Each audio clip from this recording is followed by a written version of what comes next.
Good evening, everyone. Thank you for joining us for our very last Shocker Family Table Talk of the summer. We're glad that you have joined us, however that may be, whether that's a phone or from your car or from your house or from your work or from wherever. We're glad that you are here with us. You'll notice our leader in these programs, Alicia, is gone. She's on a well-deserved vacation.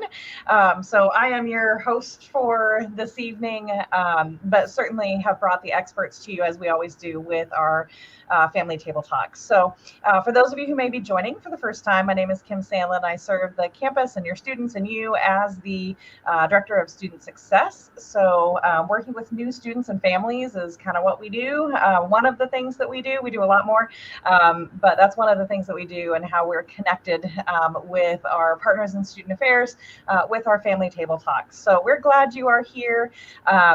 If you've not joined us before, or if you have joined us before, I'm gonna spare you all the introductions. But yes, I'm an alum. Yes, I enjoyed my time here and love what I do and we get to do every year as we bring new students and families onto our campus and into our Shocker community. So with us tonight is Katie Austin. She's our Director of Housing and Residence Life.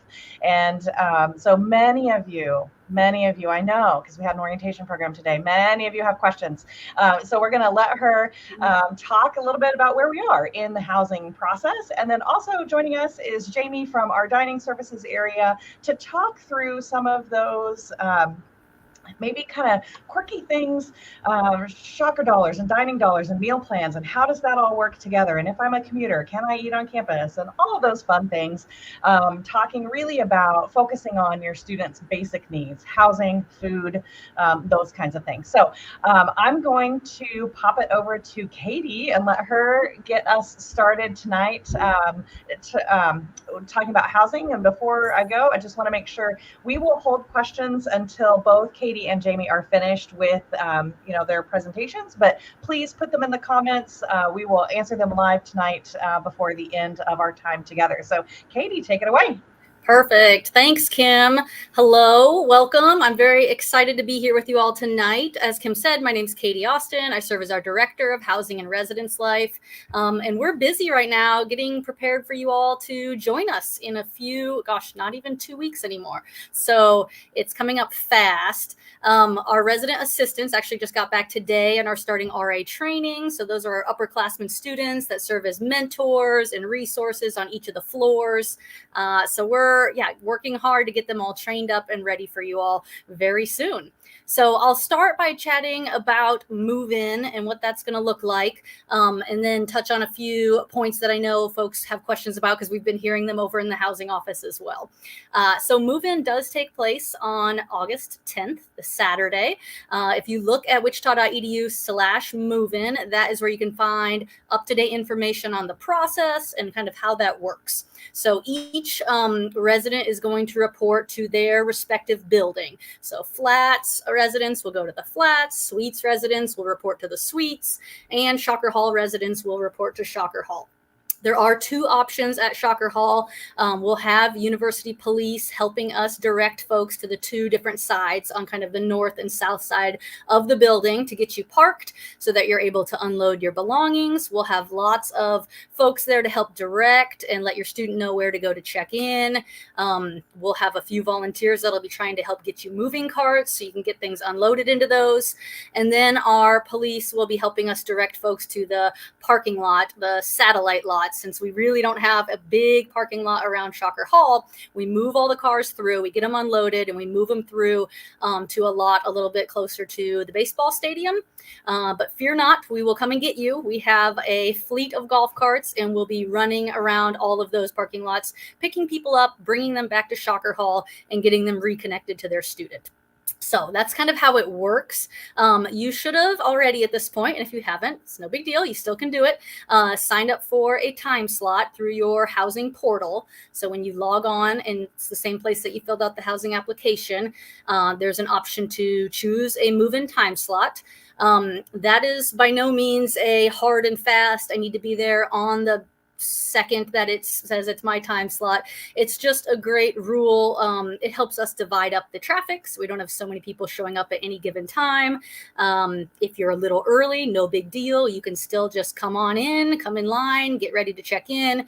If you're a little late after that, don't worry, you don't need to call us. You can just show up when you get there. That's all fine and good. It really is a guideline. Again, it just helps us separate out the day because we do have 450 folks who have chose to move in on Saturday at Shocker Hall alone. So it's going to be busy. So we really try to divide it up through the day so that we just have a steady flow. You're not having to wait longer to get in, just being in line, waiting for a chance to unload. It really gives everybody much more of a smooth traffic pattern if everyone kind of adheres to those time slots. So again, students still can pick, and there are still about 30 time slots on Saturday if you're interested in that. The time slots run from 8 a.m. all the way to 7 p.m. and we will have full service happening throughout that entire time. The golf carts will be running.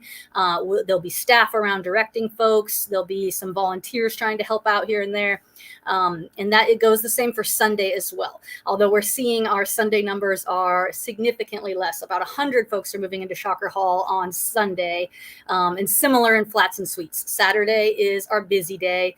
Sunday is going to be a little quieter. So if that makes you change your mind at all, you certainly can let us know. You can either go in and change your time slot, or if you can't figure out how to manipulate that, give us a call if you're wanting to move in on Sunday instead. Just an option. We're going to be there both days. We're excited to see you either way. We're ready to have the students. I think the other questions I've heard about that is, can people move in before that at all? And that's a hard no. We are not letting anyone move in before the 10th. Our custodial team is still going through putting on finishing touches in rooms. So the 10th is the absolute earliest anyone can move in. And that is plenty early because that's still a week and some days before class starts. Any programs that you're a part of are starting after that date. Passage to Success, Shocker Engineering Academy, any of those preseason programs will start after the 10th. So you'll be in good shape to get moved in, get settled, and start to feel comfortable in your new community. So we will have some other programming going on within housing all week. We'll have some educational programs each day. I think it's Tuesday, Wednesday, Thursday, from 3 to 5 in the Shocker Hall lobby, and we'll be advertising that. There'll be some floor meetings that Sunday before school starts. And we'll have many other programs that our campus partners are putting on that the resident assistants will invite folks on the floor to attend with them. So we'll be taking folks around campus to various events, as well as they have that chance to sign up for some of those Shocker preseason programs and be a member of those and attend those events. So really lots going on. There's been a question I've seen a few times in the Shocker Family Network about, do we need to move in that early? You don't. If you don't have to be there for something, you certainly don't have to.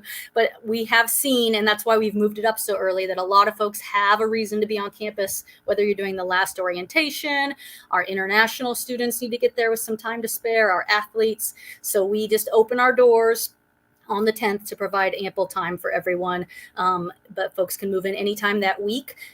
Past Saturday, Sunday, they would be checking in at the front desk in their building. So those are the basics. I'm going to pause there and let Jamie talk about dining and then really field your questions. So Jamie. Awesome. Thanks, Katie.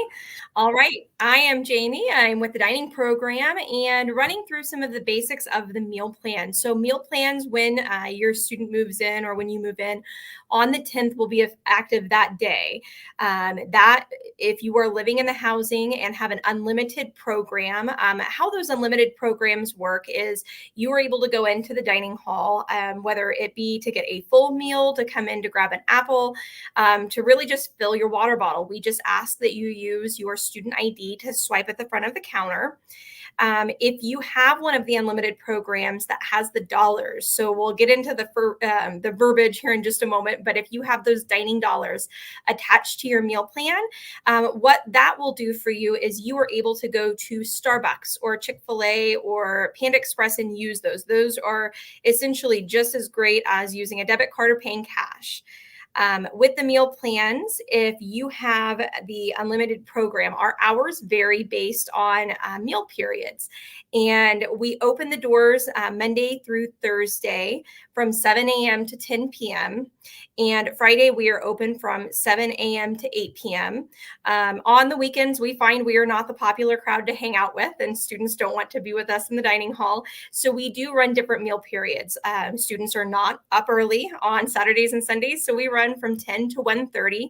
We run a brunch, so it's not a traditional lunch that you would see throughout the week. And then on the weekend evenings, Saturday specifically, it is 5 p.m. to 8 p.m. And then on Sunday evening, it's 5 p.m. to 10 p.m. as Shockers come back to campus for those Monday classes. Also within meal periods, I use the example as it's, you don't go to your home every day and have a full Thanksgiving spread of all of a full meal set out from 7 a.m. to the time you go to bed at night.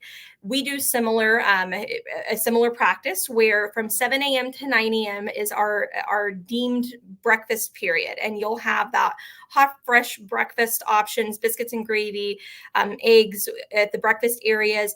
You will always have the option where our dry pantry area is to have items like cereal or toast or bagels with cream cheese. That's available all day. At 9 to 10, we start to prepare our lunch. We have a lot of students with classes that get out around 10:30. So we try to have lunch for them to come in a little bit early to eat so they can get to their next class and not miss that lunch period. So we've adjusted our lunch to start to be ready between 10:30 and 10:45, and then we run lunch until 1:30. In between 1:30 and 5 p.m., we have what we refer to as the grill. The grill is going to rotate specialty sandwiches, chicken strips and hot dogs, fried okra, a variety of items that is open throughout the day. So there's always a hot component. The salad bar will always be open. We will have a yogurt station that is always open as well. Composed salads that consist of quinoa salads, mixed vegetable salads, and a deli station that we leave open throughout the day.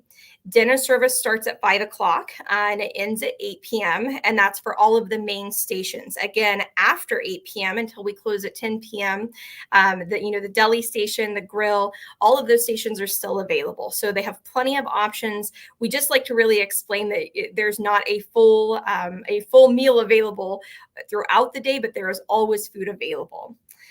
So with the menu, and we right now are working to conclude the final steps. The great thing is when you come effective the 10th, you will have the menu available to you on dineoncampus.com.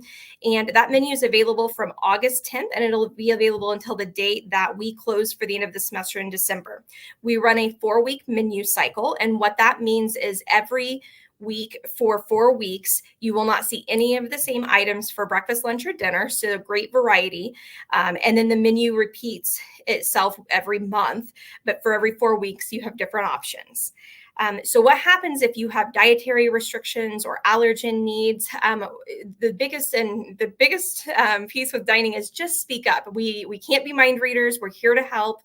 I would love to have conversations one-on-one, really to walk through the dining hall. That always seems to be the best to describe and to explain and to share. Dine on Campus, again, you can pull up that menu and drill into the recipes. If you have a gluten allergy or celiac, you can see detailed in there what is in each of the food items and how they're prepared. We also like to work with housing in the allergen component to make sure that we have everybody as well taken care of as possible. But again, we won't know unless you bring it up or have those conversations. And all of our contact information is on dineoncampus.com. So when you're paying for your meals, so the housing plans cover a bulk of the students. I myself was a commuter student, and can a commuter student eat on campus? Absolutely. So we offer a variety of meal plans through our main office and on dineoncampus.com. And those meal plans can range from what we refer to as shocker dollars, from bulk dollars that spend you can use at the dining hall, you can use them at Starbucks. The kickback is you get a benefit amount, a percentage of that given back to you as a bonus to use. They are not taxed at the time of purchase, which is a great benefit. The dollars for shocker dollars can be purchased online in addition to meal plan swipe plans, similar to the unlimited programs that the students that live in the dorms would get as well. You're able to reload funds if you are on an unlimited plan and Starbucks is your thing and you blow through the money the first week before school starts. You're able to reload. You don't have to come by the office, or we can help you over the phone. Outside of that, I know that's a whole lot of information. And if there's any questions, I think between Katie and I'll open it back up.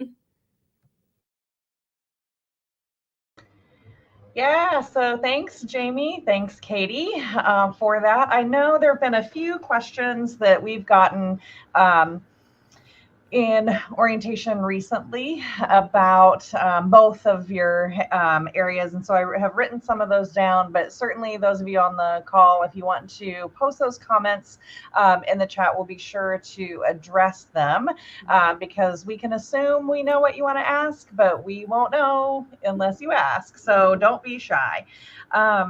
So Katie, this one is for you. We got this question today. It's not the first time we've gotten it. What happens if a student has tried to reach out and make a connection with their roommate, but their roommate has been non-responsive? How can those students try to, get connected? Yeah, absolutely. I think there's some great options because unfortunately, a lot of students aren't quite checking their email over the summer or getting back into their housing portal to see some of those messages that might be piling up in their inbox. So we really recommend utilizing either social media. Zeme through the admissions office is a great way to connect with folks. Or you can always reach out to us as well if you're concerned that that student isn't coming anymore, or you see a change to the roommates listed in your roommate group and you have questions. We'd be happy to field those. But the most important thing is don't be nervous. There are a lot of folks that haven't heard back from other folks just because it is summer and they're still traveling. I've had folks that have been out of the country. So really, I encourage them to try again. Once August hits, I think that's when it becomes real for a lot of students and they start tuning in and checking email and seeing what communication they've missed.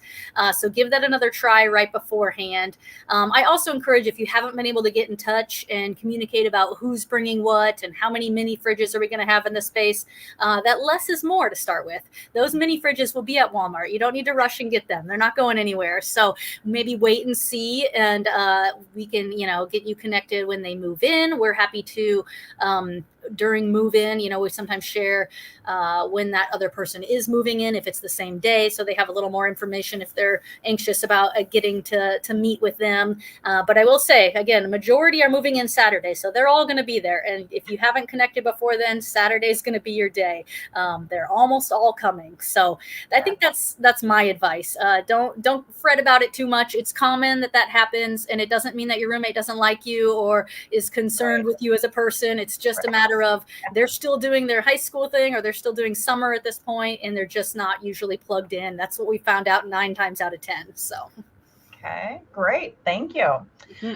Heather has a great question. Is there access to ice machines and water bottle filling stations besides in the cafeteria? Yes. So we have ice machines in all 3 of our buildings. We just got one in Shocker Hall last year. So we have options for ice as well as water bottle filling stations. Now in Shocker, they're a little fewer and far between. Not every water fountain is a water bottle filling station, but the one right on the main level, right by the Honors College is, and the ones by the lounge, kitchen, laundry areas, the LKLs as we call them, those are as well. So head those directions and you'll definitely find what you're looking for. Yeah, it's a great way to meet friends, hang out in the LKL, and absolutely, that's where the action's at. That's right. That's right. Okay, so Jamie, can you talk to us? I know we've run into this where even some of our student leaders, our transition mentors, are like, I asked for gluten-free and they didn't do it. And they're like, no. So can you reiterate what students need to do and how important it is to advocate for themselves if they need or have a dietary restriction?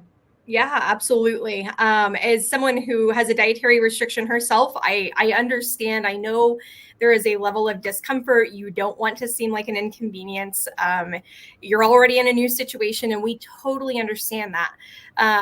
If you don't get a response, if you're talking to the grill person and they're actively trying to put food out and they seem like they don't care, we have leaders that are in yellow or gray collared shirts. And my first recommendation would be to find one of them. Immediately, they should be able to resolve the situation, or to ask for a supervisor or a manager. Any of us are more than happy to be able to sit, to walk through again the dining hall. At the front counter, when you swipe in, there is a plastic container. It has my picture, has some allergen information, and it has my business cards. I say over and over and over again, I go to bed late. I am up very early. Send me a text. Do not hesitate to ask me. I would so much rather somebody with a peanut allergy not jeopardize their safety, and reach out. And for very many reasons, text seems to be the comfort level of where we can go. And I'm totally fine with that. I would rather make that accessible. So again, advocate for yourself, speak up. Brandy is our dining hall director. She is located at the very front as you exit to the right of those very front doors. When her office door is open and her lights on, go bother her. She's used to it. That's what she's there for. We're there to support, and we recognize this is everybody's home away from home. Yeah. And you guys always do a great job. Every time we've had a concern of some sort, you guys staff that dining hall very well. So thank you for that. You're very easy to find. Have another question in our chat from Rachel. Can families eat on campus with their student? Yeah, absolutely. So the great thing, and I don't know if we share this well enough, but you actually get 2 guest meal passes with an unlimited program. So you absolutely use those. Anybody can eat on campus at any time, with any of our national brands, but even the dining hall. It's a great place. And let's be real, food is so expensive right now. Our door rate to walk in as a guest is right at $10. It's all you care to eat. So it's unlimited food, set up buffet style. If you've not been to the dining hall, each station is themed. So there's a pizza station, a grill station, a full salad bar, a dessert station. If it's through our peak busier time periods, our international station that has a rotation from an Asian, Mexican week, an Indian week, and a down home week.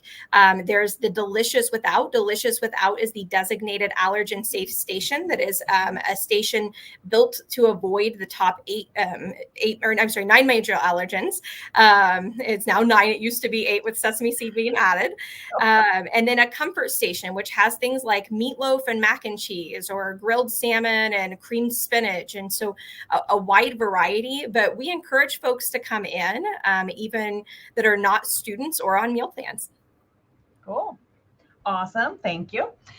This next question is to kind of both of you, because I think it affects you both in different ways.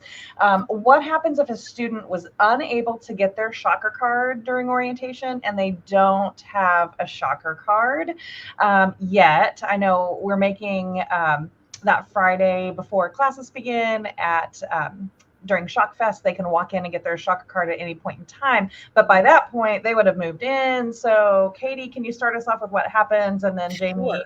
how the meal plan is activated? Yeah, absolutely. So we are working with the Shocker Card Center to be open on that Saturday. So there'll be options because we, again, have so many people showing up to go over and get your card that day. But if for some reason you're unable to, you show up at check-in, we're not going to send you away. We can give you a temp card that will work for your external access until you're able to go over and get your Shocker card. So that's how we handle it. So you have immediate access. And then we do ask that they bring that back within 3 days and exchange it for their Shocker card when they've had a chance to go over there and get that. And again, the Shocker card works for their external access. So that's getting them in through the building doors. And then we have a mobile access credentialing system for their room doors. So they have the option to use our app, Justin Mobile, which they've been emailed about. And we'll activate that on the spot. We'll push their key to them. But if they're not comfortable with that, we also have card keys that we issue. So say it's an international student who just showed up and doesn't have a US phone yet, or maybe maybe someone doesn't have a smartphone or doesn't have memory to download the app, we will issue you a card key right on the spot. And so it'll be a card key for the external, a different one, and then you'd get one that says Salto that would be for your room door. So we are prepared and ready. If you haven't gotten it and you are just dying to get in, come and see us first, and you can run over to the Shocker Card Center after you get your car unloaded. Yes. And then, yeah, and then Jamie, when does the food all magic happen? So the food magic starts on the 10th and will be active and live. If you have not been to campus to get that ID, where we don't have you in our main upload, is what we refer to it, we have folks that will be stationed at Shocker Hall all of move-in weekend, both morning and night, to make sure they will be at a table set off to the site. So it won't be the person at the cash register. You just need to let them know, hey, I attempt to swipe the card. That's what I always encourage first. Make sure it really doesn't work. If it doesn't work, they'll point you that direction. And it's one of our amazing office team members that will get you loaded to make sure that you're on the right meal plan, verify the contact information in case there's anything else needed. And the next piece with that, because it will happen, happens to the best of us, that you lose your ID at some point during the semester. Know that where housing has everything tied to your ID and they're more on the campus network, our cards are set up a little bit differently in a different program. So if you lose your ID, you will have to either stop back by our office or speak to somebody to reactivate it. It will not work just because you get a new ID. Mm-hmm. Good point. That is a good point. So thank you. Yes. Katie, back to you. Had a question today, and I know you talked about this when you were talking with us, but can you repeat what happens if they need to change the time that they signed up to move in? Absolutely. At this point, you really can do nothing and just show up at that new time and it'll be fine. There's no worries at all. But if you would like to give us a heads up of when you're coming, especially if you're making a major change, we're not talking 20 minutes later or an hour earlier, it would be great for you to log back in and change your time slot. So you go into the time slots where you picked it, and I believe there's the option to change it. If you can't find that option, I think that button is still activated, but if it's not, you can always email us at housing@wichita.edu, and we would be happy to manually change that on the back end. So significant changes, we would appreciate you let us know, but do not stress if you're deciding that you're going to get up an hour earlier and show up an hour earlier. We'll be ready for you. We're all hands on deck that day, so we are ready to go. Yeah. You guys do a great job with that. And then I know you also mentioned this, but when can students expect to get or find or see a list of all of the fun things that are happening between August 10th and the first day of classes? Specifically for those on-campus residents. Yeah, absolutely. Yeah, we've got a great lineup that we're really excited about this year. A lot of good options to, do some low key, just meeting other students, or do an all in, fun activity that's a little more high risk. So there's all types of events for all types of people. And we'll be talking about that at move-in. So you'll either get a handout right there at check-in. Some of the RAs are going to be up on the floor and they may be just telling you about it or putting something in your room. But be on the lookout because there's going to be a lot of information going out. There's at check-in, each person is encouraged to scan the QR code for their resident assistance GroupMe is what they use. And so then you're automatically going to get those updates. If GroupMe is something that you prefer and like, you'll be very excited about that. If it's not, they're still going to come by and do door knocking as always. They're going to be making you aware of those. So you'd really have to be behind two doors with it locked if they can't get to you. So make sure you're just out and about. But we'll be in the lobby both days and we'll be promoting those events so that you're aware of kind of what's going on and how to get involved. Yeah, I think we have a lot of families eager to know what's going on, and we've been talking a lot about the things that are planned and preseason and Shock Fest and additionally the things that housing has, and so I think folks are just pretty anxious for those. So absolutely. Yeah. One of our big events is karaoke in the courtyard, and it's that Wednesday night. So that's a fun one where we usually do an ice cream social and karaoke. So again, that's more high risk if you're one of those folks that wants to get out there and really, show it off. On, let's see, Tuesday, August 13th from 3 to 5 is our Fuel for Wellness. So some of our wellness folks will be coming over and chatting as well as putting on a program and giving away some freebies. We have, let's see, a safe zone program that will be going on. We have grocery bingo is another option from 3 to 5. So if you're looking to win a Swiffer or some groceries, we're going to have a lot of fun with that. So a lot of those will be down in the lobby at Shocker Hall. There'll be some smaller programs that the RAs will do on each floor as well. So yeah, there's going to be a lot going on. Awesome. Yeah, we're excited. That is a happening week and weekend and, collection of days and events. So we're excited. All right. We're about halfway through our hour and we're probably going to end a little early today. So yay, time back for everybody. Anything, Jamie, that you want to leave us with? Any advice, tips, reminders from the dining perspective? Yeah, I tell all of our students and parents as they move in and start this adventure, we are not mind readers. We are here to be your biggest support, but I won't know how to help you if you don't reach out. Encourage your student to reach out. I'm always open to speaking to parents, but we like to really have that one-on-one interaction to make sure that we have an understanding of what the meal plan and eating on campus looks like. I did forget to mention, if you've got students over at the Flats and the Suites, we have got a meal plan exchange program we started last semester.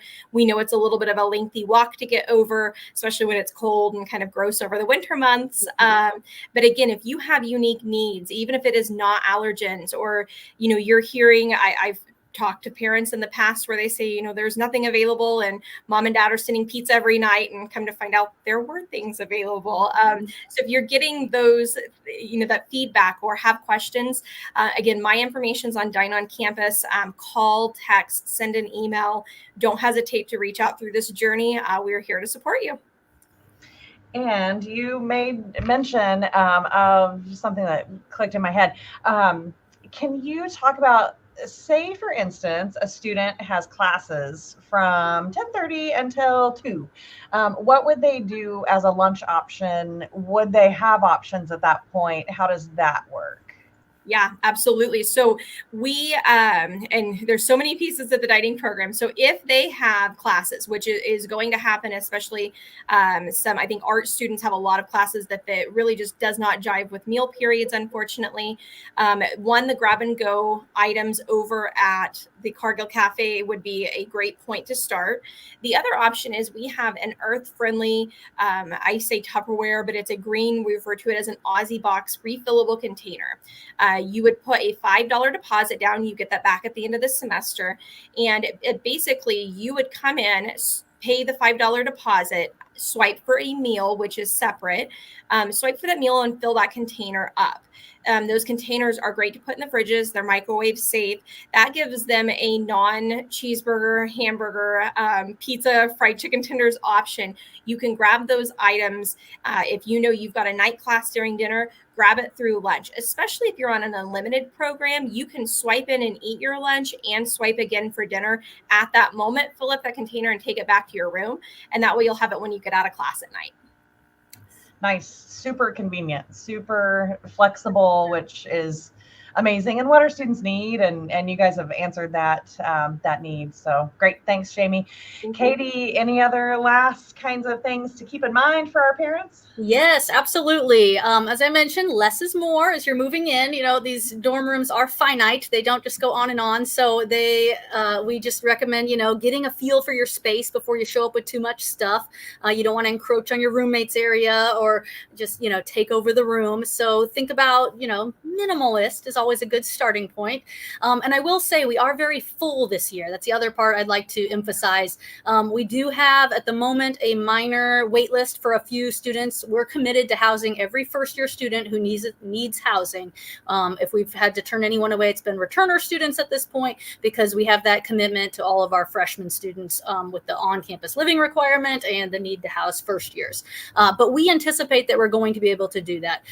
We may have a tiny bit of overflow, but we're in communication with those students. It's about a dozen students at this point in time, and we do have a lot of cancellations that still happen at the last minute. So we're hopeful we can fit them all in there. But with that being said, keep an open mind about your roommates. Take some time to get to know each other, because room changes are going to be tough for the first few weeks. We've had this before, and when we're this full, it's just really hard to accommodate a room change, especially if it's not a health or safety issue. So we will have resident assistants coming around to meet with everyone that first week to chat about, roommate agreements, setting expectations, making sure that it's a good fit for everyone in the room and that everyone's feeling respected and safe in their space.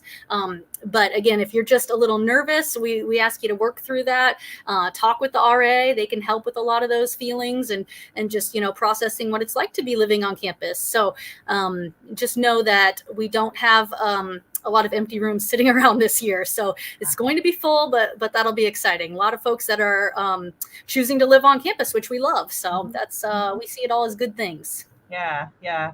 And being full makes it harder to isolate yourself, and a lot more collision spaces among students and interests and conversations and activities and things. So that's awesome to hear. So, all right. I don't see any other comments from our parents who are on the line or on the call with us tonight. So I think you've covered all of mine, so I think we'll call it a night. Katie, Jamie, you're amazing women that really, really help our new students and families feel welcome. So thank you for everything that you do for them and for our students.